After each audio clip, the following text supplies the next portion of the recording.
Hello friend, welcome to my channel S Knowledge. तो आज का हमारा टॉपिक है कैनाल किरणें अथवा धन किरणें तथा प्रोटॉन की खोज।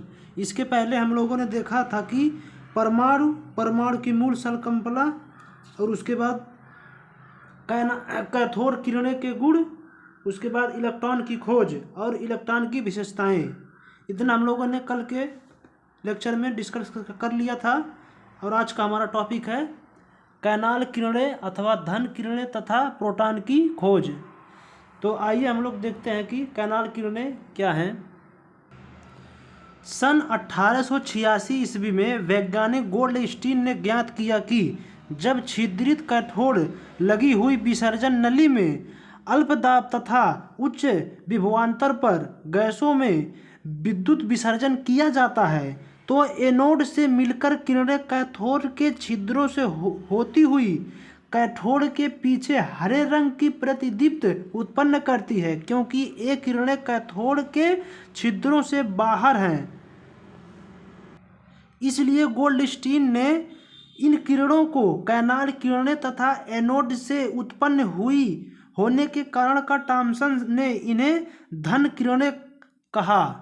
यानी कि सन 1886 ईस्वी में वैज्ञानिक गोल्डस्टीन ने ज्ञात किया कि जब छिद्रित कैथोड लगी हुई विसर्जन नली में अल्प दाब तथा उच्च विभवांतर पर गैसों में विद्युत विसर्जन किया जाता है तो एनोड से निकलकर किरणें कैथोड में छिद्र से होती हुई कैथोड के पीछे हरे रंग की प्रतिदीप्त उत्पन्न करती है, क्योंकि ये किरणें कैथोड के छिद्रों से निकलती है। इसलिए गोल्डस्टीन ने इन किरणों को कैनाल किरणें तथा एनोड से उत्पन्न होने के कारण थॉमसन ने इन्हें धन किरणें कहा।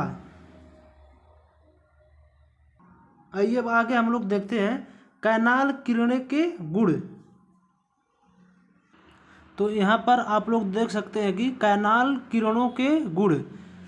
सबसे पहले डब्ल्यू वाइन 1897 तथा जे थॉमसन 1897 ने इन किरणों का अध्ययन करके निम्नलिखित निष्कर्ष दिए। यानी कि कैनाल यहाँ पे जो दिया है डब्ल्यू वाइन 1897 तथा जे थॉमसन 1897 ने इन किरणों के अध्ययन करके निम्नलिखित निष्कर्ष दिए थे।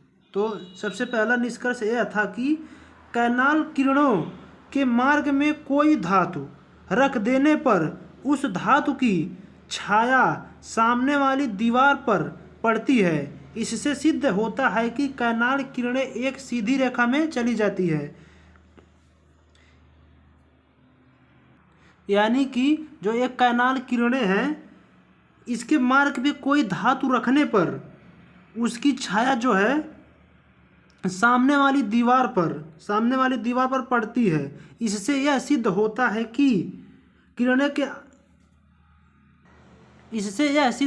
कि कैनाल किरणें एक सीधी रेखा में चली जाती है।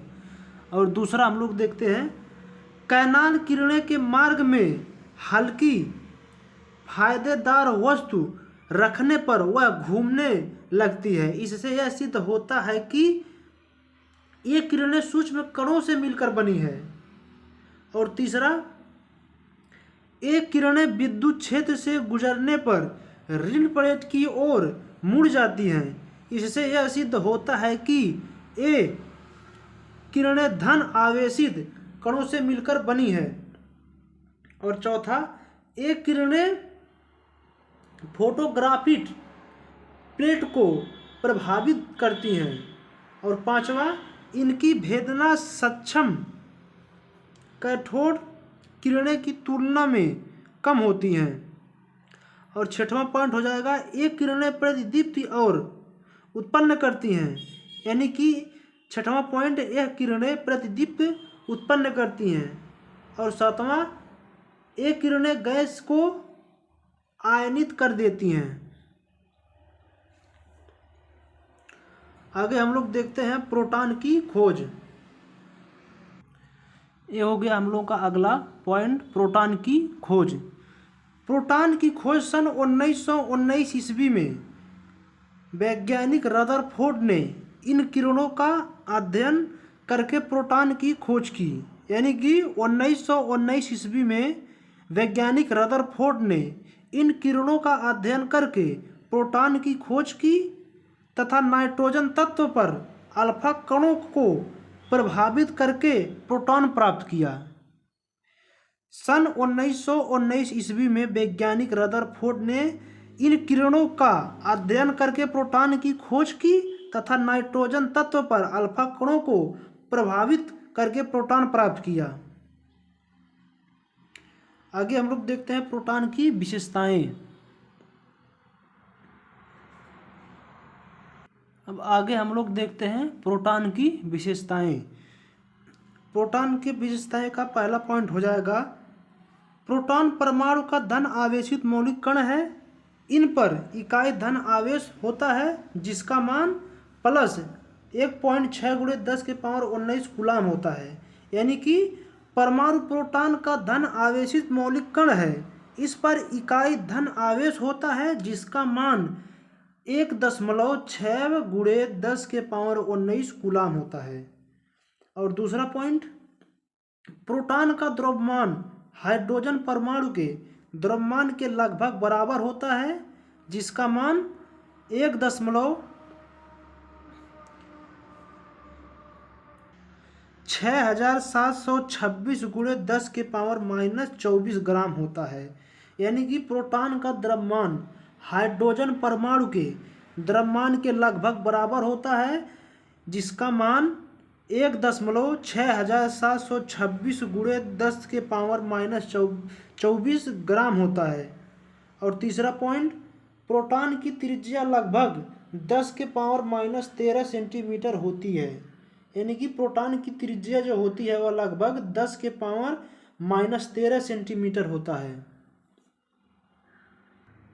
बेरिलियम तत्व पर अल्फा कणों की बमबारी करने पर एक प्रकार की बेधी किरणें निकलती हैं।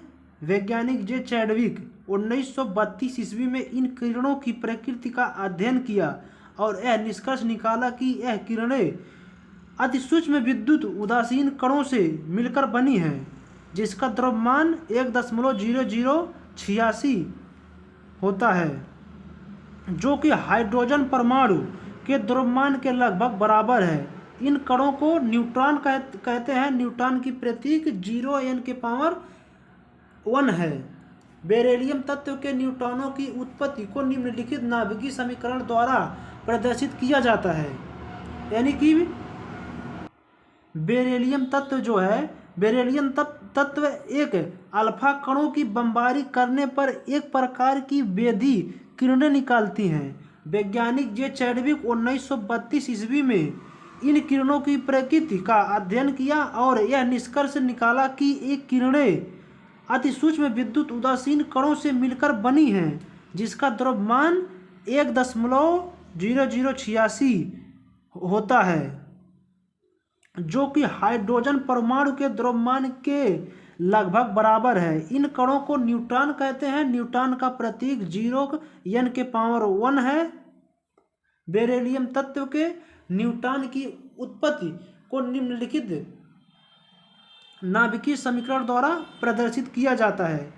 यहाँ पे हम प्रदर्शित कर देते हैं। यहाँ पे हो जाएगा beryllium Be49 plus hydrogen 4।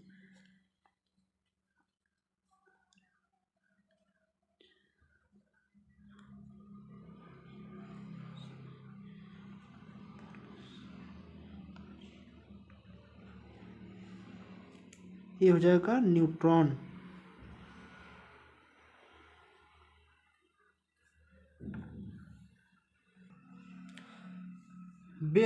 बेथीलियम boron इत्यादि अन्य हल्के तत्व पर अल्फा कणों की बमबारी करने पर न्यूट्रॉन उत्पन्न होते हैं। न्यूट्रॉन एक विद्युत उदासीन कण है तथा न्यूट्रॉन का द्रव्यमान 1.67493 × 10⁻24 किलोग्राम होता है।